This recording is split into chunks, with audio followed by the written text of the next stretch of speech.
ایک طرف غدار، دوسری طرف صلیبیوں کا لشکر۔ صلاح الدین کس طرف جائیں گے؟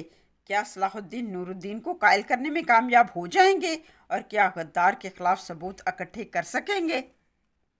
اعوذ باللہ من الشیطان الرجیم، بسم اللہ الرحمن الرحیم۔ السلام علیکم ورحمۃ اللہ وبرکاتہ۔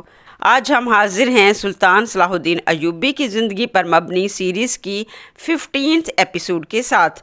لاسٹ ایپیسوڈ میں ہم نے دیکھا نصیر الدین صلاح الدین کا راز جان لیتا ہے۔ نور الدین اور صلاح الدین نے پلان کیا تھا کہ نور الدین اسکلان کا محاصرہ کریں گے اور صلاح الدین قیدیوں کو آزاد کرانے اسکلان کے اندر جائیں گے۔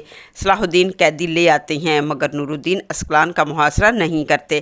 نصیر الدین نور الدین کو بلیک میل کرتا ہے، وہ استاد بلیک فورڈ کو بھی واپس کر دیتا ہے، اپنی فوج منظم کرتا ہے، گریگول حاجیوں کو قتل کر دیتا ہے، خلیل کو قتل کر دیا جاتا ہے۔ سریا کا باپ امیر منصور صلاح الدین کا دشمن ہو جاتا ہے۔ امیر منصور بورو قبیلے کے سردار سے جا ملتے ہیں، انہیں اکساتے ہیں کہ زنگیوں کے ساتھ ہرگز اتحاد نہ کرنا، وہ چال چل رہا ہے، ہم متحد ہو کر اسکلان حاصل کریں گے، پھر نور الدین زنگی سے دمشق تم حاصل کر لینا۔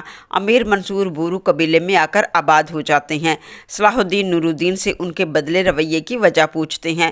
نور الدین کہتے ہیں ریاست کا فائدہ اس میں ہے کہ جنگ نہ کی جائے بلکہ پہلے اتحاد کیا جائے۔ صلاح الدین کہتے ہیں میں جنگ سے پیچھے نہ ہٹوں گا، اگر آپ نے ساتھ نہ دیا تو اکیلا لڑوں گا۔ نور الدین کہتے ہیں اگر تم نے ایسا کیا تو ہمارے راستے جدا ہو جائیں گے۔ صلاح الدین کہتے ہیں بابا میرا راستہ وہ ہے جو آپ نے مجھے دکھایا ہے، میں اس راستے پر اکیلا لڑوں گا۔ نور الدین کہتے ہیں اگر کبھی مجھے چھوڑو گے تو لوٹنا ناممکن ہو جائے گا۔ صلاح الدین کہتے ہیں آپ کی شرائط ہمیشہ میرا راستہ روکتی ہیں، اگر آپ سلطان بن کر فیصلہ کریں گے تو آپ کو معلوم ہے میں کیا کروں گا، اگر باپ بن کر میری مدد نہ کریں گے تو نہ میں آپ کا بیٹا اور نہ آپ میرے بابا۔ صلاح الدین سرحدی غازیوں کو اکٹھا کرنے اور جنگ کی تیاری کا حکم دیتے ہیں۔ گریگول کو یہ خبر ملتی ہے، استاد بلیک فورڈ کلیسیا کی فوج اکٹھی کرتا ہے۔ سریا صلاح الدین اس کا ساتھ دینے کا وعدہ کرتی ہے۔ صلاح الدین اپنی فوج سے کہتے ہیں اپنی تلواروں کی دھاریں تیز کر لو۔ استاد بلیک فورڈ اپنی فوج کے ساتھ صلاح الدین کے اڈے پر حملہ کرتا ہے۔ صلاح الدین اور اس کے ساتھی صلیبی فوج اور استاد کا خاتمہ کر دیتے ہیں۔ پھر صلاح الدین گریگول سے ملنے آتا ہے، استاد کا کٹا ہوا سر اس کے آگے پھینکتے ہیں اور کہتے ہیں میں موت سے نہیں ڈرتا، میری آنکھوں میں دیکھو، ہم تم سے کل جنگ کرنے آ رہے ہیں، اپنی تلواریں تیز کر لو، کیونکہ صلاح الدین خبردار کر کے وار کرتا ہے۔ نصیر الدین اور ریحانی منصوبہ بناتے ہیں، اگر صلاح الدین نے اسکلان لے لیا تو وہ طاقت پکڑے گا اور اگر نور الدین نے اتحاد قائم کر لیا تو اس کا پہلا نشانہ ہم ہوں گے، وہ ہمیں گاڑ ڈالے گا، اس لیے سلطنت میں انتشار رکھنا ہے، نہ اتحاد قائم ہونے دینا ہے اور نہ صلاح الدین کو اسکلان جیتنے دینا ہے، اس کے لیے ضروری ہے کچھ سرداروں کو قتل کرنا ہوگا۔ امیر ریحانی کہتا ہے میرے فوجی بھوتوں کی طرح ہر جگہ پھیلے ہوئے ہیں، وہ کسی کو بھی مار سکتے ہیں اور صلاح الدین کے فوجی اڈے کی بھی خبر لا سکتے ہیں، وہ کہاں جنگ کی تیاری کر رہا ہے۔ گریگول وکٹوریا سے کہتی ہے اپنے بھائی باربن کو کب راستے سے ہٹاؤ گی؟ وکٹوریا کہتی ہے جب تم صلاح الدین کو قتل کرو گے۔ نور الدین کی دعوت پر تمام قبائل کے سردار شام آ جاتے ہیں۔ نور الدین انہیں خوش دلی سے خوش آمدید کہتے ہیں اور بتاتے ہیں دشمن متحد ہو گئے ہیں، ہم خزاں کے پتوں کی طرح بکھرے ہوئے ہیں، اس وجہ سے میں نے آپ کو بلایا ہے، یہی وقت ہے دلوں کو دلوں سے، ہاتھوں کو ہاتھوں سے جوڑنے کا، کاندھوں سے کاندھے ملا کر امن کے ساتھ زندگی گزاریں گے۔ بورو قبیلے کا سردار کہتا ہے ہمیں امن نہیں چاہیے، میں جاننا چاہتا ہوں تم اتحاد کیوں چاہتے ہو؟ نور الدین بتاتے ہیں صلیبی متحد ہو گئے ہیں، وہ چوکس ہو گئی ہیں، جہاں مسلمانوں کا مفاد دیکھتے ہیں وہاں حملہ کر کے چھین لیتے ہیں۔ اسکلان آپ نے دیکھ لیا، اگر صلیبی حملہ کرتے ہیں تو صرف ہمارا نہیں آپ سب کا نقصان ہوگا، آپ کی بستیاں خون میں ڈوب جائیں گی، یہی سبب ہے ہمارے متحد ہونے کا۔ ذکی بورو قبیلے کا سردار کہتا ہے کیا ہمیں آپ کے سائے تلے متحد ہونا چاہیے؟ نور الدین کہتے ہیں مجھے آپ کا بادشاہ بننے کا کوئی شوق نہیں، لیکن جس کی قوت ہے اسی کی قیادت ہوگی، اگر آپ میں سے کوئی ہم سے زیادہ طاقتور ہے تو آگے آئے اور اس خدمت کے لیے اپنے آپ کو پیش کرے، ہم اسے بنا اختلاف کے تسلیم کریں گے۔ بورو کہتا ہے زنگی تمہارے پر اتنے بڑے نہیں کہ ہمیں سایہ دے سکو، ہم تو تمہیں سلطان بھی نہیں مانتے۔ نور الدین کہتی ہیں مجھے خلیفۃ المسلمین نے خلیفہ بنایا ہے، ورنہ مجھے سلطان بننے کا کوئی شوق نہیں ہے۔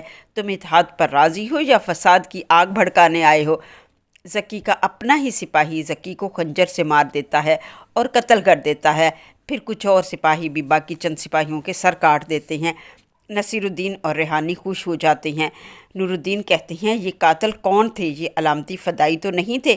اب نصیر الدین امیر ریحانی سے پوچھتا ہے تمہارے یہ بندے علامتی فدائی تو نہیں تھے؟ کہیں تمہارا یہ قدم ہمیں کسی خطرے میں نہ ڈالتے؟ امیر ریحانی یقین دلاتا ہے یہ وفادار لوگ ہیں اور صبح صلاح الدین بھی زندہ نہ رہے گا۔ امیر ریحانی کی فوج صلاح الدین کے مرکز پر حملہ کر دیتی ہے۔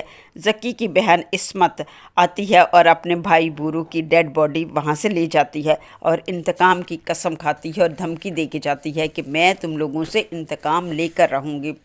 ادھر صلاح الدین صلیبیوں کے ساتھ جنگ کی تیاری کرتے ہیں۔ نجم الدین صلاح الدین کو سمجھانے جاتے ہیں کہ یہ وقت جنگ کے لیے مناسب نہیں، آپ نے سلطنت سے تعلق توڑ لیا ہے، اگر آپ کو کچھ ہو گیا تو؟ صلاح الدین کہتی ہیں میرا ایک مقصد شہادت بھی تو ہے۔ صلاح الدین کہتی ہیں آپ میری اتنی فکر کیوں کرتے ہیں؟ نجم الدین کہتے ہیں نور الدین کو اکیلا مت کرو، وہ اندرونی خطرات کا بھی مقابلہ کر رہے ہیں اور مسلم اتحاد کی کوشش بھی، مگر صلاح الدین انکار کر دیتے ہیں اور جنگ کی تیاری کا حکم دیتے ہیں۔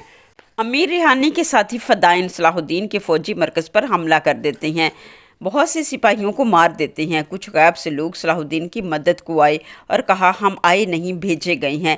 صلاح الدین اور گریگ گل اسکلان کے باہر کھلے میدان میں اپنی فوجی طاقت لے کر آ جاتے ہیں۔ صلاح الدین گریگ گل سے کہتے ہیں معاملہ میرا اور تمہارا ہے، کیوں بے گناہ خون بہانا ہے؟ آؤ ہم دونوں مقابلہ کر لیں، جو جیت گیا وہ جو چاہے منوا لے۔ گریگل مان جاتا ہے، دونوں کے درمیان لڑائی ہو رہی ہوتی ہے۔ صلاح الدین جنگ جیتنے ہی والے تھے کہ ملا عمر انہیں جنگ بند کرنے کا حکم دیتے ہیں اور بتاتے ہیں جو محل میں سردار قتل ہوئے اور یہ بھی کہ کوئی غدار محل میں ہے، اسی نے آپ پر بھی حملہ کرایا ہے۔ ادھر سے باربن بھی آ جاتا ہے، گریگل سے کہتا ہے میں تمہیں اسکلان صلاح الدین کے حوالے نہ کرنے دوں گا، جنگ بند کرو۔ بورو قبیلے والے جنگ کے لیے دمشق آتے ہیں۔ نجم الدین عصمت سے کہتے ہیں معاملہ جنگ سے نہیں بات چیت سے سلجھاؤ اور نور الدین سے مذاکرات کرو۔ عصمت مان جاتی ہے۔ نور الدین اسے بتاتے ہیں ان سرداروں کا قتل ایک سازش ہے، مگر عصمت اعلان جنگ کر دیتی ہے۔ وہ کہتی ہے قتل ہونے والے تمام سرداروں کے قبیلے سے اتحاد کروں گی اور دمشق پر حملہ کرنے آؤں گی۔ نصیر الدین مشورہ دیتے ہیں اس سے پہلے کہ عصمت حملہ کرے ہمیں حملہ کر دینا چاہیے۔ نور الدین کہتے ہیں ایک تو محل میں ان کے سردار مارے گئے ہیں، بجائے ان کے ساتھ محبت اور ہمدردی کرنے کے تم حملے کے مشورے دے رہے ہو۔ عصمت جب واپس قبیلے آتی ہے تو اس کے سپاہی کسی نے مار کر درختوں پر لٹکا دیے تھے۔ عصمت دیکھتی ہے ایک آدمی جھوم رہا تھا، وہ اسے پوچھتی ہے کون ہو تم؟ تو وہ بتاتا ہے بورو کا بھائی، اپنے بھائی کا انتقام لینے آیا ہوں۔ وہ عصمت کا چھوٹا بھائی کاراتگن تھا جو پہاڑوں پر چلا گیا تھا۔ کاراتگن بھیڑیوں کے ساتھ رہتا تھا اور دیوتاؤں پر عقیدہ رکھنے والا تھا۔ اس نے اپنی ایک فوج پہاڑوں پر بنا رکھی تھی جو بھیڑیے کی چال چلتے تھے۔ ادھر ملا عمر صلاح الدین کو بتاتے ہیں سردار محل میں قتل کر دیے گئے ہیں۔ صلاح الدین کہتے ہیں لاشیں کہاں ہیں؟ نجم الدین بتاتے ہیں شفا خانے میں۔ صلاح الدین کہتے ہیں لاشوں سے قاتلوں کے ثبوت مل جائیں گے۔ نصیر الدین اور امیر ریحانی کو اطلاع ملتی ہے صلاح الدین نے جنگ روک دی ہے، اب وہ محل آ رہا ہے تحقیقات کرنے۔ امیر ریحانی کہتا ہے لاشوں کو غائب کرنا ضروری ہے۔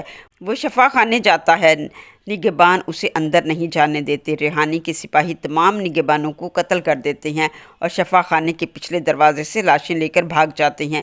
صلاح الدین آتے ہیں، نہ وہاں نگہبان نہ لاشیں۔ امیر ریحانی اکیلے کھڑا تھا، وہ اس سے پوچھ گچھ کرتے ہیں، مگر وہ کہتا ہے میرے آنے سے پہلے ہمارے سپاہی مارے جا چکے تھے اور لاشیں لے کر لوگ بھاگ گئے تھے۔ نجم الدین کہتے ہیں عصمت بورو کی لاش لے کر چلی گئی تھی، اس کی لاش سے ثبوت مل سکتا ہے۔ صلاح الدین اپنے ساتھیوں کے ساتھ عصمت کے قبیلے چلے جاتے ہیں۔ سریا کی فیملی بھی وہاں پر منتقل ہو چکی تھی۔